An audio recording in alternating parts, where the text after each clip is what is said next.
Chelsea have been spending like a super club last season. They had flashes of brilliance, but just as many breakdowns. They'd press like machines one week and fall apart the next. The talent was there, but the chemistry wasn't. Too many gaps, too little clarity. So this summer, Chelsea didn't just spend. They recalibrated. Liam Delap adds fire up front. Jamie Gittins brings chaos on the wing. Joao Pedro unlocks the in-between spaces. Dario Isugo, a promising backup plan who brings calm to the midfield. Mike Penders returns hungry. So does Andre Santos. And yes, Petrovic, Trevo Chalobah are back, finally fit, more experienced and ready to fight. They didn't buy names, they bought purpose. Every signing, a fix for what fell apart last year. No more half measures, no more excuses, because Enzo Maresca isn't just starting something, he's doubling down on it. A clearer system, and now the right players to execute it. With new signings, sharpened structure, and a manager who refuses to compromise. Chelsea aren't just trying to compete in Europe, they're planning to scare it, and if it all clicks, you'll see exactly why. Last season, under Enzo Maresca's first year in charge, Chelsea finished 4th in the Premier League, their highest finish in 3 years. They scored 64 goals, conceded just 43, and secured 69 points, enough for a Champions League return. They also won the UEFA Europa Conference League, beating Real Betis 4-1 in the final, becoming the first club to complete UEFA's full trophy set. But for all the success, the performances still raised questions. They started strong, but in key stretches, especially after January, the tempo dropped, creativity faded, and Chelsea looked too predictable against deep blocks. Maresca delivered results, but not always excitement, and for a club this ambitious, progress is good, but dominance is the real goal. For the problems they had last season, they had to fix key positions, each one chosen for a reason, each one a solution to something that broke. And if Chelsea want to be feared, truly feared in Europe again, these are the problems Maresca has to solve. And for once, Chelsea aren't just spending money, they're spending with purpose. Let's start up front. Liam Delap isn't a headline name, but he might be the exact striker Chelsea needed. Strong, direct, and fearless in the box, he offers something Jackson couldn't, a target who thrives in chaos. He presses like a lunatic, holds the ball under pressure, and doesn't overthink in front of goal. When you're facing a deep block and nothing's working, Delap's the guy who makes things ugly in the best way possible. Then there's Jamie Gittins, the winger who doesn't just run fast, he runs smart. Right foot, left wing. Cuts inside, causes problems. He gives Chelsea that unpredictable edge they've been missing for years. Instead of just hugging the touchline, Gittins creates overloads, drags defenders out of position, and opens space for players like Palmer to do damage. It's not just flair, it's structure with swagger. Now zoom out to Joao Pedro, the link between midfield and attack. He's not a pure number 9, not a traditional 10, but he floats in that sweet spot between lines. His movement creates chaos. He sucks defenders out of place and gives Chelsea the kind of fluidity that turns possession into pressure. Add him to a front line with Delap or Jackson, and suddenly Chelsea have variety, something they've lacked for years. In midfield, Dario Isugo brings control. He's young, but he reads the game like a veteran. Maresca needs someone who can sit deep, win the ball, and play that first smart pass, and Isugo might be that guy. With him holding the base, Enzo Fernandez and Caicedo can finally push higher, press harder, and join attacks with confidence. At the back, Mamadou Sarr is one for the future, but don't be surprised if he breaks in early. He's composed on the ball, calm under pressure, and already being compared to Van Dijk in his poise. For a manager like Maresca, who builds from the back, Sarr is gold. You need defenders who don't panic when they're the last man, and Sarr fits the bill. All of these moves, they're not random. They're not just hype. They fix specific issues. They answer tactical questions. And more than anything, they give Maresca the tools to turn his ideas into results. Because now, for the first time in years, Chelsea's signings actually make sense.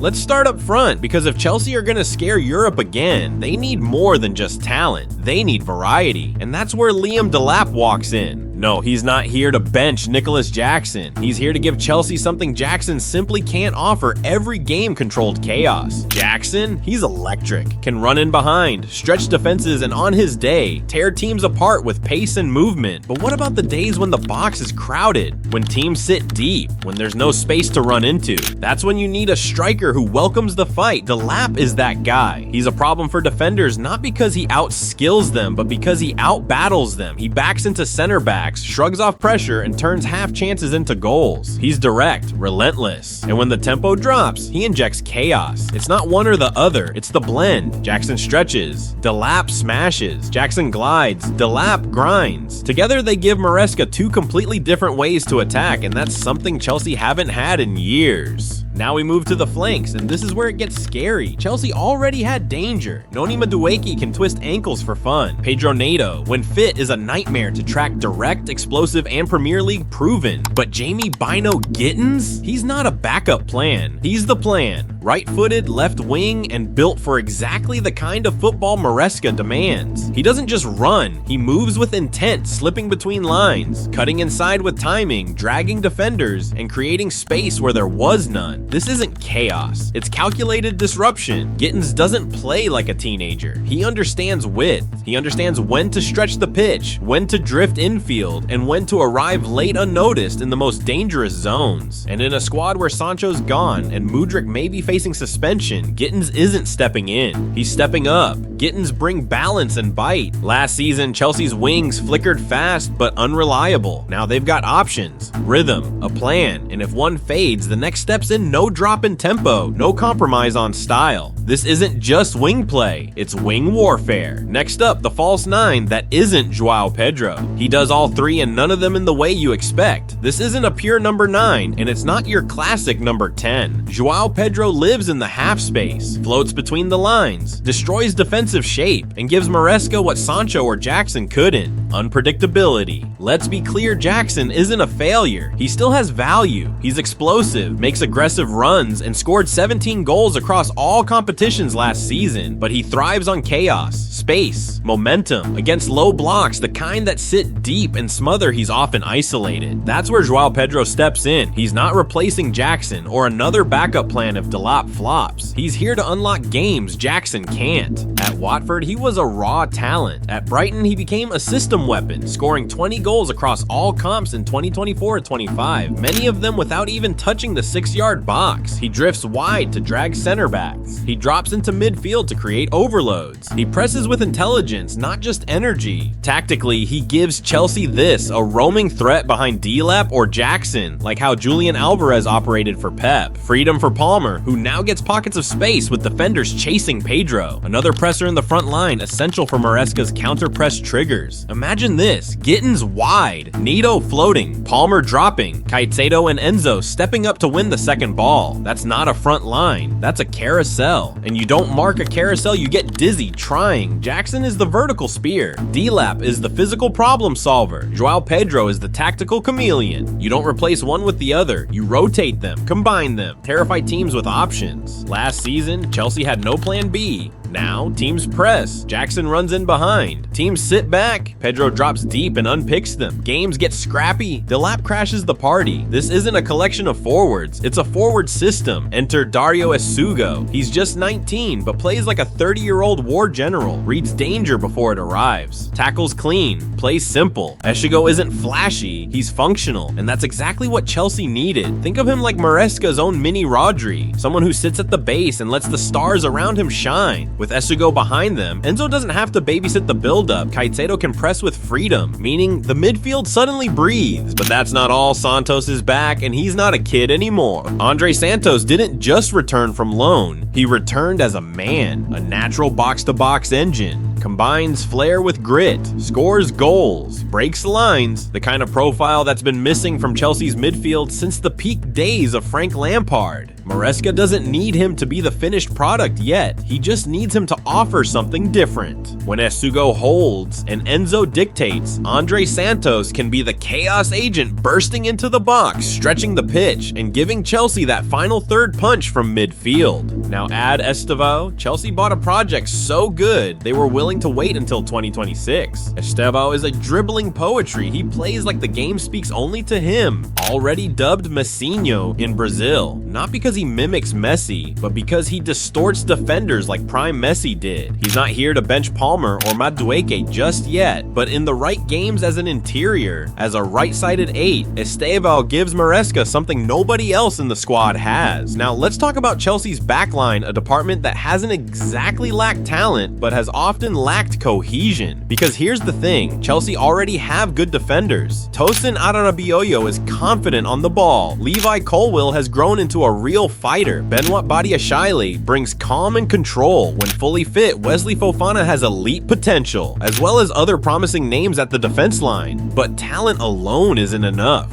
What Chelsea needed was balance, structure, and defenders who can not just react, but read the game before it unfolds. Enter Mamadou Sarr, still a teenager, but already so composed, you'd think he's been doing this for years. Left-footed, calm in tight spaces, and fearless under pressure, Sarr brings a rare profile Maresca loves. A defender who plays like a deep-lying playmaker. Now this isn't about replacing anyone, it's about refining the unit, because in Maresca's system, center backs don't just clear danger, they start moves, and Sarr gives Chelsea the flexibility to build with more width, to break pressing traps, and to play through the thirds instead of over them. With Sarr easing in alongside Colwill or Badiashile, Chelsea can rotate without losing rhythm, and crucially, they can finally stop over-relying on any one player to glue it all together. And while he's not here to displace the current core, don't be surprised if Sarr becomes the one who makes everyone else better. Because when you want to build a dominant team, you don't just need defenders who defend, you need defenders who can elevate the whole system. And Sarr, he looks like one of them.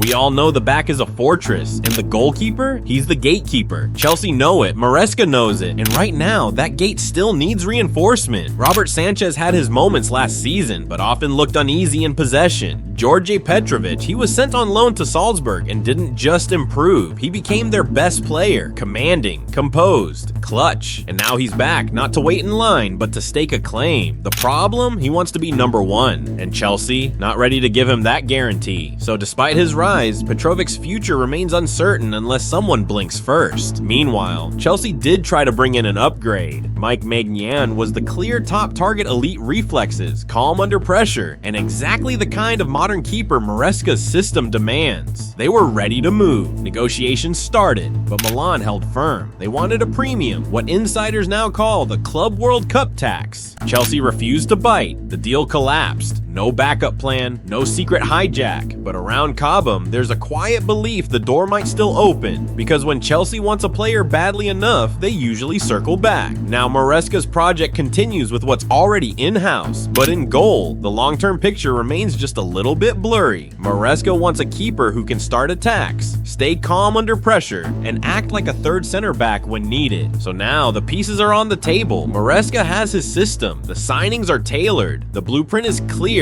Chelsea isn't just throwing money around, they're building something structured, intentional, dangerous. But will it be enough? Will this rebuild finally take Chelsea back to the top, or will it be another chapter of what ifs? Do you think Chelsea have done enough to conquer Europe again? Let us know in the comments, and if you want to follow every step of this new era, subscribe, because the Maresca project is just getting started.